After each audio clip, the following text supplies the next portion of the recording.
Police के पास सूचना थी कि जो हमारा सढौरा थाना है उसके इलाके के जो कुछ गांव हैं वहाँ के दो लड़के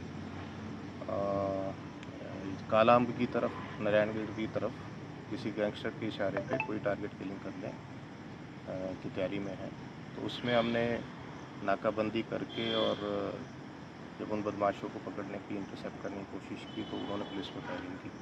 पुलिस ने जवाबी कार्रवाई करते हुए फायरिंग की तो इसमें वो दोनों जो बदमाश है वो घायल हुए हैं, उनकी टांगों पे गोली लगी है। और अभी तक की जो जानकारी है उसमें इन दोनों बदमाशों की प्रीवियस क्रिमिनल हिस्ट्री भी है।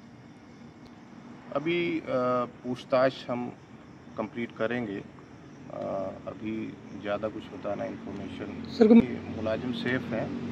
पुलिस की टीम हमारी पीपी जैकेट्स के साथ मुस्तैदी से तैनात थी, तो दे आर सेफ।